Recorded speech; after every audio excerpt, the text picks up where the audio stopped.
Welcome back to another episode of All Chiefed Up. I am Steve and I'm here with Mike, and today we're going to be talking about camp winners and losers.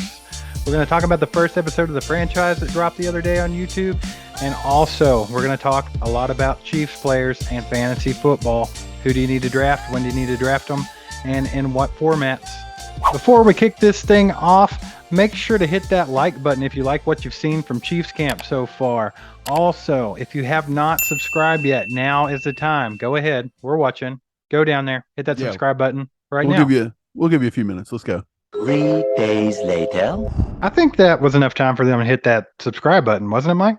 Yeah, I think so. We've been waiting a while. Let's go ahead and just jump right into it. Awesome. Go ahead and hit that bell. That way you get notifications when we come out with new content.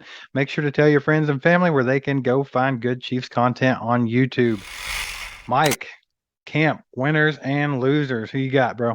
Man, I think so far, I'm just going to name one. I'll let you name one. I don't want to steal them all from you in case we got the same people. I think my first winner of camp is going to be Noah Gray. The guy is angry right now in the comments, but Noah Gray has looked so good thanks to a little bit of the quad injury by Fortson. He's been able to come in and get more reps. And I think Noah Gray's looked quicker. He's looked faster, and he looks good this camp. Got to give him a little credit. I agree. I would consider Noah Gray a winner. He's been looking great, and he's faster this year, quicker. He's looking sharp, man. So, yeah, definitely a winner. My first winner would be Isaiah Pacheco. Pacheco. I mean, everything's working out great for this man. He's coming here. He's going to get the kick returns. So he's got Dave Tobe on his side. He's been catching the ball. So he's looking good as a receiver. And we all know he runs hard and he runs fast. And Andy Reid has just been pumping him up, man. Andy Reid loves him. So that's always a good thing. So definitely a winner in my book. I agree. My second winner, I'm going to go ahead and give it to a rookie, much like Pacheco. I'm going to give it to Sky Moore. Sky Moore has looked awesome. Sky Moore has looked quick. He's got those big fat running back legs. This dude ain't missed a leg day in like 6 years. The last time he missed a leg day, Andy Reid probably missed a buffet somewhere. I don't know. It's been a while. But anyways, yes, Sky Moore, Man, awesome. you can't argue with that one. Sky Moore's had maybe the best camp out of everybody. I mean, arguably. I mean, He's he's looked looked good. absolutely fantastic. He showed his versatility. He's been getting compared to Debo. I mean, everything's going good for Sky Moore. He's looking great. My second winner is going to go to one of our first round picks, George Karlaftis. Ooh, I like it. Yeah, George has looked good. He's made some plays. He's looking fast, and he looks so hungry, man. He's just constantly asking people for, more and more. What can I do to be better?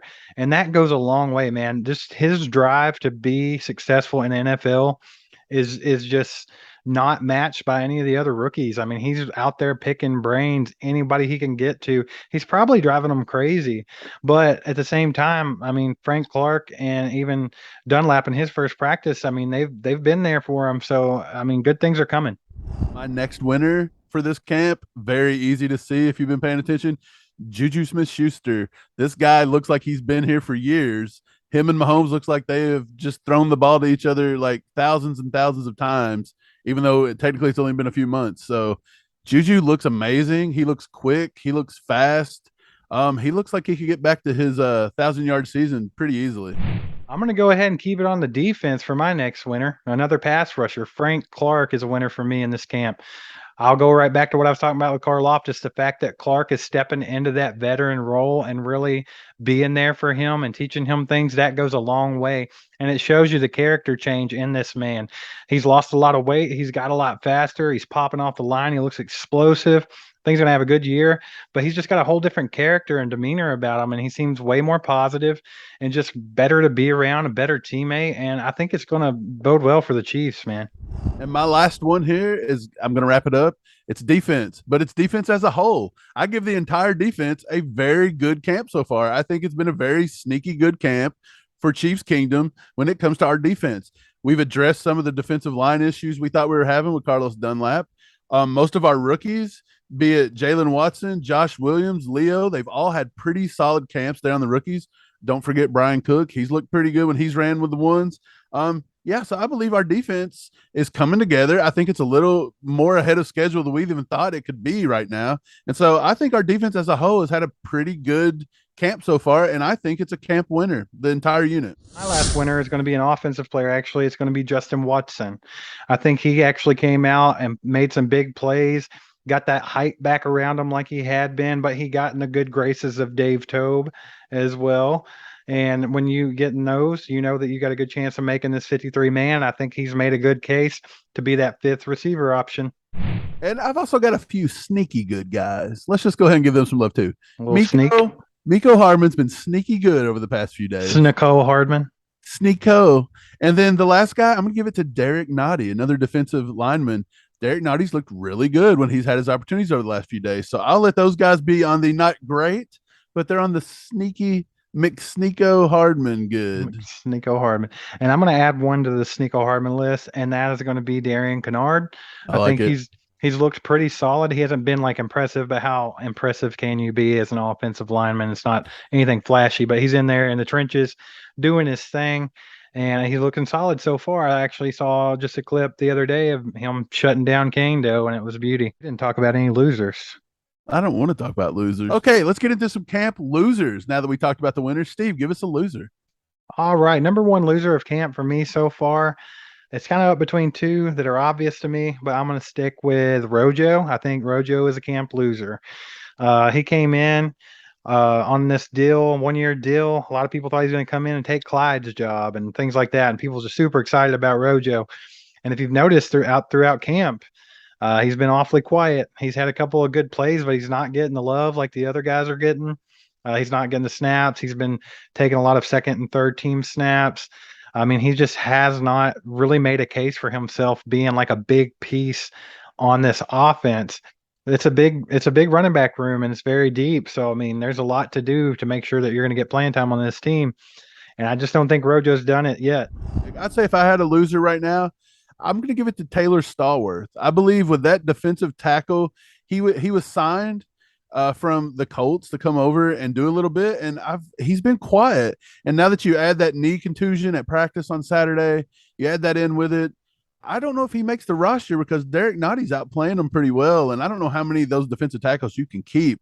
He might see himself on the cut list. All right, my next loser is going to be Josh Gordon. Yeah, he has made some good plays, and he's got some good praise from the coaches saying that he looked sharp this year and that he's running very, very crisp routes, maybe the best of the entire wide receiver squad. But he's been having a lot of drops, and he's not been very flashy, and it's not been, throwing himself out there and making a good case to make this team because there's a lot of receivers in that receiver room. And if you're dropping the ball to the extent to where people are putting those stories out there that this is becoming a problem for him throughout camp as drops, I'm gonna go ahead and put him as a loser. And my last loser is going to be an A and a B, and they're both rookies. Jalen Watson, I think I'm going to call a loser just because he's been given a lot of first team reps. He's made some decent plays, don't get me wrong, but when Spags comes out and says, hey, man, this guy's slow, I don't know if he can do it, that doesn't bode well for a 7th-round pick, especially when they drafted a guy behind him in Najee that's probably going to offer a little more special teams help. He's faster. You got Josh Williams. That looks like it was a definite hit. McDuffie's looking awesome. That's just a deep, deep corner room, and I believe when your defensive coordinator comes out and kind of gives you any negative when it's something that you can't really work on, such as speed, that is a problem. And then my other one is going to be Mike Rose. We all had some Mike Rose hype coming in, and I haven't heard anything about Mike Rose here in camp, and that kind of disappoints me. We thought that was maybe a dark horse that could come in and maybe get that last linebacker spot and kind of push, Harris or push Elijah Lee, which I think Elijah Lee is pretty much a lock. Carter, some of those guys. But yeah, we thought he could push him, maybe go younger route. Right now, I don't even know if they offer him a practice squad spot, to be honest. So he's going to have to pick it up here in the next few weeks, which there's plenty of time. Don't get me wrong. One more camp loser before we wrap up this segment, Marquez Valdez-Scantling. He hasn't had a bad camp per se, but he hasn't had a great camp either. A lot of people thought he could come in here and establish himself as a number one receiver. They just thought he didn't get that, love in Green Bay and that he was always only looked at as a deep target. Well, it seems to me that he might still be in that category right now, even with the Chiefs. And he's also had a drop problem, just like Josh Gordon, enough for people to be pointing out that it's been a problem throughout camp. Who do you think needs to show more in the next few weeks of camp if they want to get on this roster? Like, who has kind of been on the back burner that needs to step it up? We kind of just discussed it a little bit with Mike Rose. You just discussed it with MVS. I think we'll put those two on the list. Do you have any more else to add to the list? Right. Well, MVS, he's going to make the team. Somebody that's a fringe player that I think needs to step it up, I already talked about, and that's Josh Gordon. Josh Gordon, go ahead and ramp it up a little bit, man, so you can stay on this team. I think that there's a lot of the defensive backs. I think Lonnie Johnson needs to make a little noise if he gets a chance, if they're giving him the opportunities. I think that Nazi and Jalen Watson, both of them, they're definitely going to have to make a splash if they want to actually make the team and not be on the practice squad. And the receiver room has quite a few down there on the low, man. Like I said, Josh Gordon, Justin Watson, Fountain. I mean, you got a lot of guys. Jerry Ely really needs to step it up if he wants to try to make this team. There's just a lot going on, man. There's a lot of guys that really need to go ahead and ramp it up a little bit. Yeah, I agree. I think MVS is on the team. I'm just saying he probably needs to show us a little bit more. It'd be nice to Yeah, just see more, to see his progress come along. agreed. That's a pretty good list though. Let's jump right into the franchise episode 1, man. Did you get a chance to watch it? I did actually. I watched it last night and kicked back, turned it on. So it focused on Trent McDuffie a lot. Like, what'd you think of Trent McDuffie's new the new house that he bought in the Kansas City area? Not really His, sure what area it was, but his new digs, man. Yeah, they look good. Looks like a nice little homey spot. And I think like he was saying, it's not a big city like New York or LA or whatever, but I think he's really going to enjoy it and be able to focus on his craft as opposed to running around partying and doing things like that. right. I love the fact that he had an office with a whiteboard. I mean, who is so excited to have the whiteboard? Is Trent Yeah, McDuffie? that's what I was always worried about with his whiteboard in his office. Hey, So that's incredible. What do you think about his choice for barbecue? He settles on Char Bar, and he says it may be his spot. What do you think about that? That's controversial. Uh, I think it's just because he's a newbie. He's new to the town. He didn't really know where to go. He ended up at Char Bar. Char Bar's not bad. We've eaten there. They got some good food. So if it was my first time ever in Kansas City and I went and, got some Char Bar, I would think it was absolutely amazing. You know what I'm saying? Because when you compare it to other places' barbecue, Char Bar's delicious. As far as Kansas City, I think once he gets, a little taste of slaps or Q39, Jack Stack, Gates even. I mean, he's gonna have a different perspective on that. Yeah, that's the good thing about Kansas City. You can just close your eyes and throw a dart at a dartboard, and barbecue is going to be better than anything you can get out in California where he's from. So, Yeah, Chris Jones actually threw out a tweet either today or yesterday saying that Joe's is the best barbecue in Kansas City by far, not even a contest. I can't vouch for that. I've not eaten Joe's. It's like one of the only popular places I haven't eaten at, so I need to check that out. I think an underrated one that kind of sneaks under the radar a lot, Zarda's. I think Zarda's has got some good food. You don't Zardes is hear good. you don't hear about them a lot, but they have I don't know what they call it, but it's basically their little version of the Z-Man. I think they call it the Joe or something like that. But Something. man, it's Uh, delicious. The average Joe, that's what it's called. right. Well, speaking of barbecue news, it looks like Plowboys said that they're closing their doors. Oh, No really? Plowboys. Isn't Never that had it. crazy? Never Yeah, had we it. never really got to try Plowboys. It seemed like every time we ever tried to get there, man, they were sold out of everything early. So I don't really know the circumstances behind it, but yeah, they're putting up dates on Facebook. I seen it. They said that they're closing their doors, man. So that's kind That's of crazy. crazy. Yeah, but we're going to be rolling into town in a couple of weeks to come see camp, get to camp, get to a practice, all that good stuff. So we need to go ahead and, make our arrangements on our food because that's what you know, that's how we base our day is where we're eating at, right? Because we're Yeah, for fat. 100%. Back to the franchise a little bit. Did you see the park where Clark Hunt was talking to Frank Clark and Chris Chris Jones. Jones a little Yeah, bit? I Yeah. did. Like I found that so comical, and I'm going to tell you why.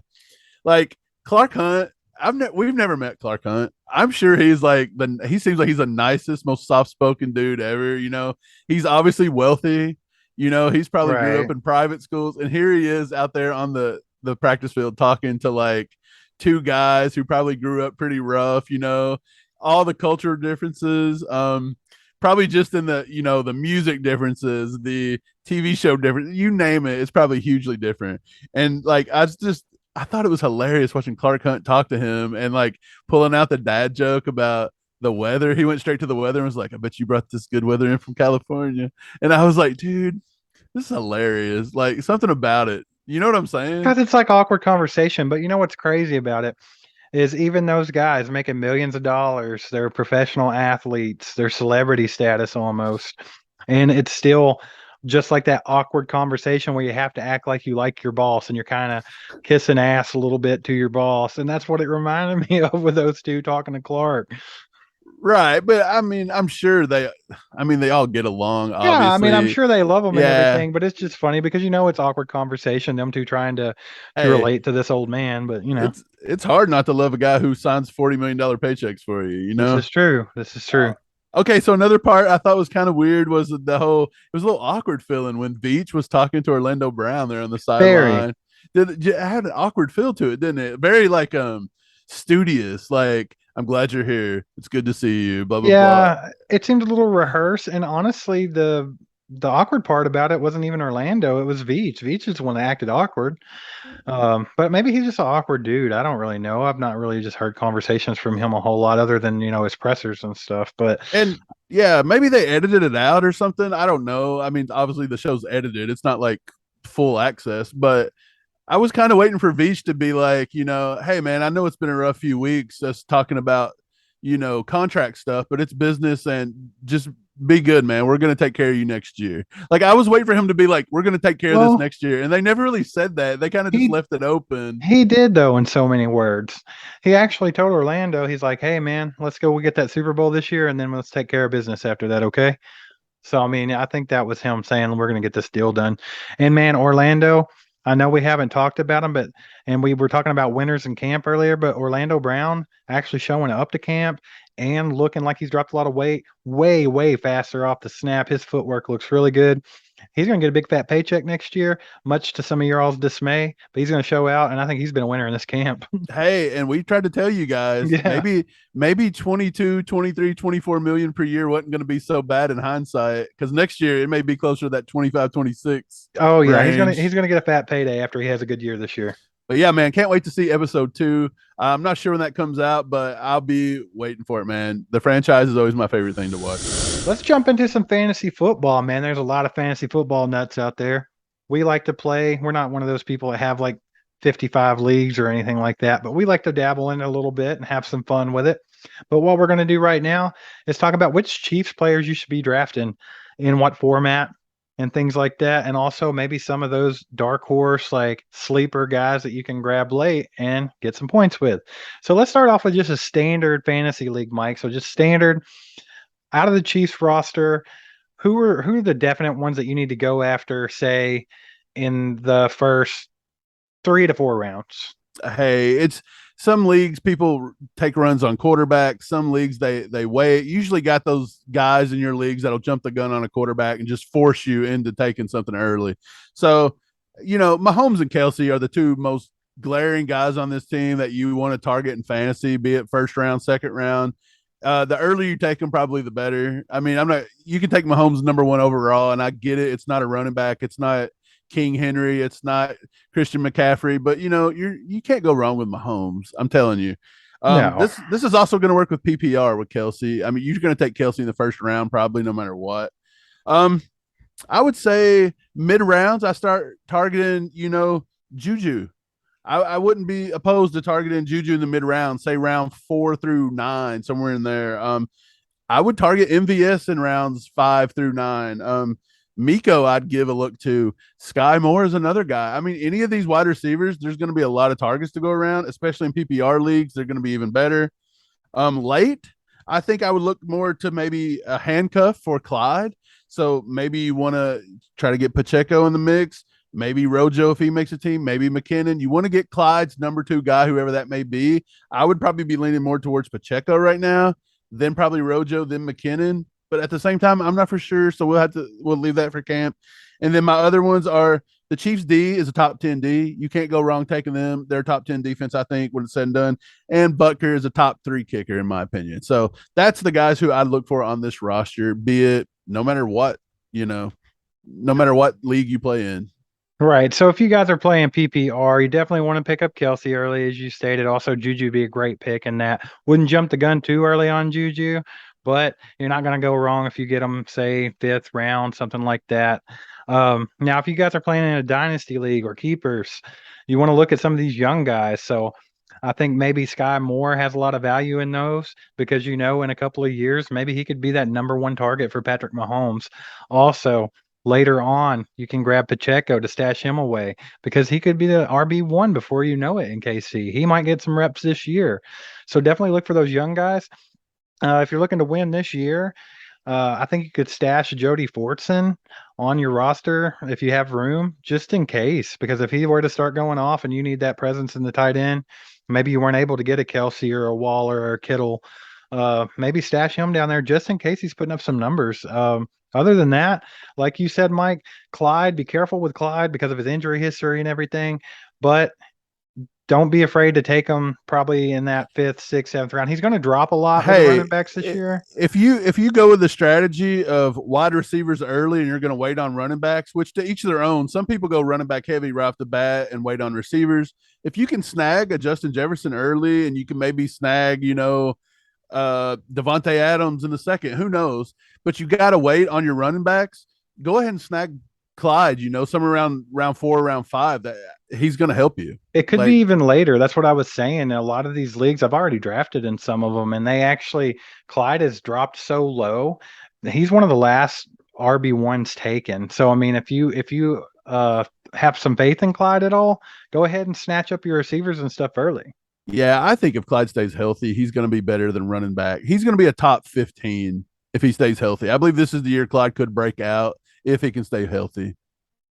Absolutely. Now, Marquez Valdez-Scantling, I would probably only take him in the later rounds. He's kind of people are getting him just because you don't know yet. But I feel like Juju's a much safer pick. I think McCole Hardman's actually a safer pick than Marquez Valdez-Scantling right now.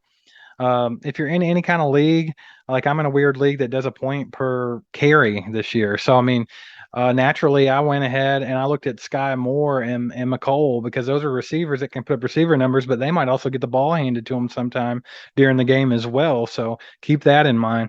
But there's a bunch of different formats and everything. Just kind of tweak them to however your league's set up. And I think there's a lot of good fantasy options on Kansas City this year. Mike, if there was one person that no one's thinking about on Kansas City Chiefs right now that could help them win their league, who would it be? That's a tough one that nobody's talking about. 1 week later. I'm going to go with Justin Watson. That's weird, but if Justin Watson can find himself on this team, you're going to get him off the waiver wire, be it week 2 through 5, whichever week he decides to come in, he's going to come in and he's probably going to catch a touchdown or two. I mean, if when Tyreek Hill was out, with injury or whatever, we had Demarcus Robinson coming in and catching multiple touchdowns. You know what I mean? So Mahomes as your quarterback, anybody is a good target. So I'll say Justin Watson, if he makes the roster and he can get on the field, he has a chance to be sneaky and he could turn into, that may even be a situation where if Meek Cole doesn't do as well as he is, if MVS isn't catching on, I mean, Justin Watson can start getting up there to like number 3 or 4 in targets even. Well, yeah, that's a pretty good pick, man. Actually, I'm going to stick with, I think that the running back room is where you're going to find, that little diamond in the rough, because I think maybe, just maybe, Clyde could face some injuries again, right? So, I mean, you never know. And also, Andy, he's known for not just RB1 means nothing to Andy Reid. He's going to use 2, 3, 4 running backs at any given time. So maybe if you stash a Pacheco on your team, or go ahead and grab Rojo late, or, in very extreme cases in deep leagues, maybe stash a Derek Gore, just somebody down there that might be on the team that might end up getting some stuff. Jerick McKinnon's another one. Obviously, they're not going to win you every week, but if you know when to play them, and if you really need them in a pinch, they can really help you out. Yeah, I agree. I think any of the running backs are probably good. that if you have some roster spots that you don't really feel like you have to keep somebody on there, stash them away. Injuries are big in fantasy football. Even with us, that's another reason I mentioned Justin Watson. You never know these receivers. Sky Moore has already had a hip injury. He's already had some hamstring problems. Juju, he has an injury history. You never know. These guys run so fast. Hamstrings become an issue, just light soft tissue damage. And before you know it, you're on your fifth receiver. So Justin Watson might be a nice little stash for you. Right. And you started off with Patrick Mahomes. I'm going to end it with Patrick Mahomes. So if you're in a league that values the quarterback, which is pretty much any standard league or PPR, go ahead, grab him as soon as you can, according to how the quarterbacks are going in the draft. If you've already seen Josh Allen come off the board, you've already seen Justin Herbert come off the board, go ahead and start snatching up Patrick Mahomes, because you're going to have him to compete with those other guys in that quarterback section. Maybe a Burrow, somebody like that. But I mean, really, Mahomes is going to be possibly the top fantasy producer this year. So go ahead and snatch him up. Hey, I'm going to be honest. If you're in a fantasy league and they know you're a Chiefs fan, you're not going to be able to get any of these guys because they're going to take everybody they can take before you pick every time and then try to trade them to you. Yeah. Yeah, so good luck. I've never been able to take Mahomes. The only time I was able to take Mahomes, I won my fantasy league. It was the first year Mahomes got to be the full starter, and people laughed at me. It was like, who's Patrick Mahomes? I remember. Yeah, I won $1,000 on who's Patrick Mahomes, so suck it. That's what's up. And now he goes top 3 every year. So, yeah, you're probably not going to get him. But if you can, go get him. All right, guys, that's going to wrap up this episode of All Chiefed Up. Thanks for tuning in. Thanks for being with us. You guys are the regulars. We love you. We can't thank you enough for being here all the time, watching the videos, interacting, liking, sharing, all that good stuff. If you guys have not subscribed to the channel yet, make sure to get down there and hit that subscribe button.